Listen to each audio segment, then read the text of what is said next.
Assalamualaikum, hai semua. Bersama saya Dr. Anita. InsyaAllah di sini saya akan mengongsikan bersama anda info dan maklumat tentang rawatan dan kesihatan gigi dan juga penggunaan emas dalam rawatan pergigian. Pastikan untuk like, follow and subscribe social media Dr. Anita Gigi Emas. Jangan lupa untuk share kepada rakan-rakan semua. Semoga kita manfaatkan video ini sebaiknya. Enjoy the video.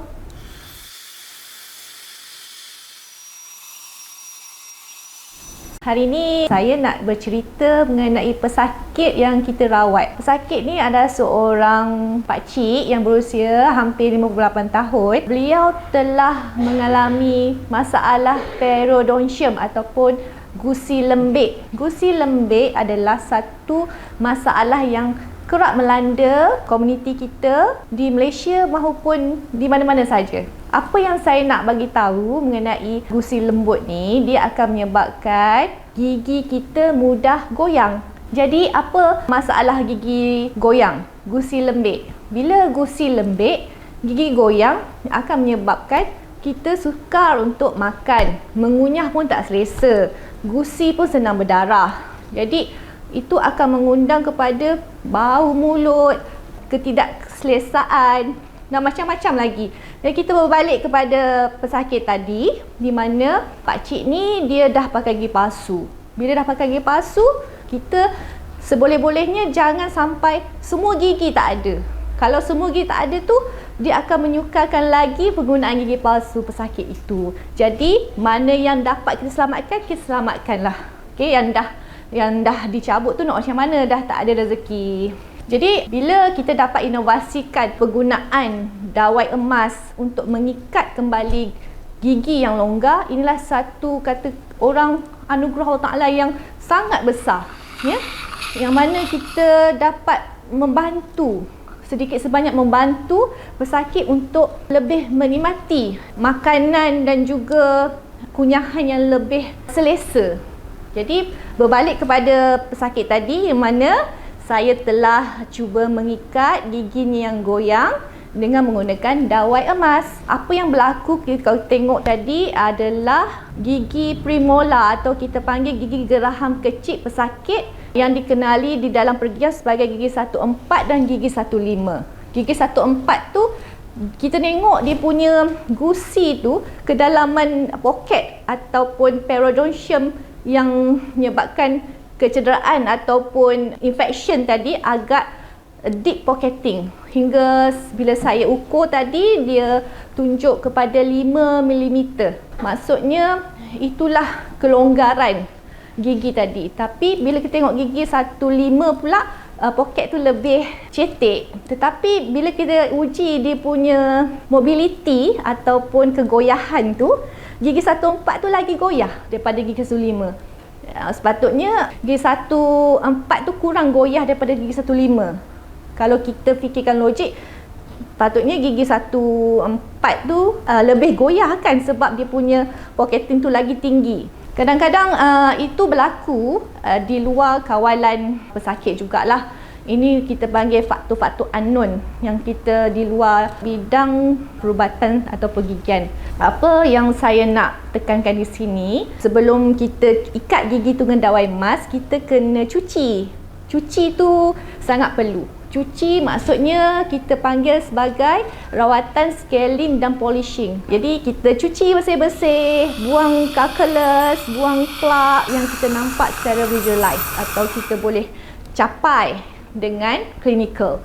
Kita tengok pakcik tu ada 5 batang gigi je. Jadi kita dah tak sampai hati lah nak cabut lagi gigi pesakit ni kan. Sebagai doktor, kita kena ada rasa timbang rasa belas kasihan terhadap pesakit kita. Jadi dalam proses tadi, apa yang saya buat, saya telah membuat suatu medication atau pengubatan dengan menggunakan serbuk gold powder sebagai medication untuk membunuh kuman di sekeliling gigi yang rosak tadi. Itu adalah berdasarkan dalil dalam hadis Rasulullah lah yang selalu saya tekankan, di mana sahabat telah semasa perang Kulab, sahabat telah patah hidung ditampal dengan perak kemudian bernanah. Okey, jadi gusi lembut tadi pun definisikan nanah tadi, ya, lembik dan infection. Jadi Rasulullah bersabda supaya kita tukar kepada tampalan emas dan sembuh. Itulah yang saya nak tekankan, betapa emas ni secara fitrahnya boleh membantu membunuh kuman. Jadi bahan-bahan berkualiti sangat perlu untuk membaik pulih periodontium, baik pulih gusi yang lembik, gigi yang dah longgar. Sangat penting untuk kita titik beratkan penggunaan bahan-bahan yang berkualiti yang berasaskan sunnah. Setelah diikat, memang nampak agak senang untuk mengikat secara luaran, tapi bila kita di dalam situasi klinikal tadi agak sukar untuk kita belit, tapi boleh kita ikat secara klinikal. Kemudian yang penting ikatan tu juga untuk tidak tak lepas dengan mudah. Jadi kita kena simpul atau tight dan kemudian di bandage lah sedikit sebelum kita pasang balik gigi palsu tadi.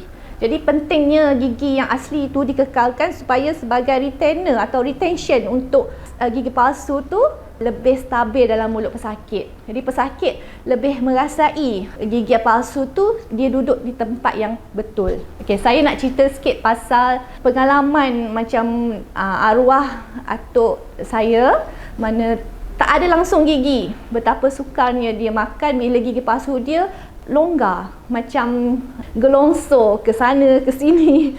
Jadi itulah betapa penting at least ada sebatang dua yang kita boleh kekalkan di dalam rahang untuk menyokong gigi palsu. Okey. Sekarang saya telah membuat rawatan ikatan dawai emas kepada pesakit tadi. Biasanya kita sarankan pesakit di review selepas sebulan dan kita boleh tengok lagi macam mana progression ataupun macam mana gerakan gigi yang semakin elok yang berlaku dalam masa sebulan tadi. Jadi gigi yang goyang ni dia tak boleh serta-merta ketat ataupun kuat. Kita ibaratkan dia sebagai tulang yang patah lah. Sekurang-kurangnya 6 bulan dia ambil masa. Jadi waktu dalam masa 6 bulan tu kita kena review at least sebulan sekali atau 2 bulan sekali untuk melihat perkembangan tulang gigi pesakit tadi, ya. Dan gusi tadi pun boleh kita tengok kan, sebenarnya masa saya cuci, awal-awal sebelum dicuci tu memang agak merah, kemerahan di bahagian mizir ataupun bahagian depan gigi tu merah sangat. Jadi menunjukkan betapa banyak kuman. Bila dah cuci, kita letak medication, di akhir rawatan tadi kita tengok dia dah semakin pink. Biasanya gusi yang sihat ni warna dia pink.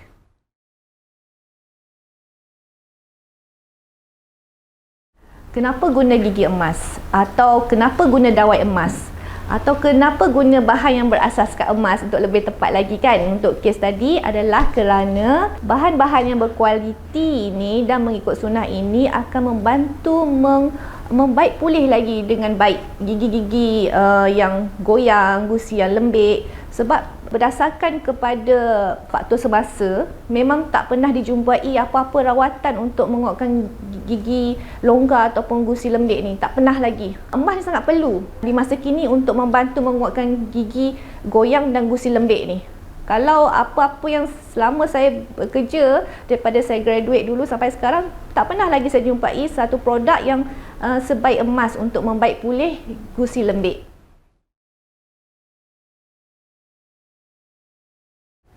Kebaikan emas ni, of course satu, kita ikut sunnah. Maksudnya itu yang paling kita kehendaki kan dalam kehidupan seharian ni. Dalam waktu yang sama kita dapat membantu membunuh kuman dengan jalan yang betul dan tidak memudaratkan pesakit. Berbanding dengan produk-produk yang lain tu, saya tak nak komen lebih. Tetapi sepanjang saya berkhidmat sebagai doktor gigi, saya dapati tidak ada produk yang setanding dengan penggunaan bahan yang berasaskan emas untuk memulihkan gusi lembik.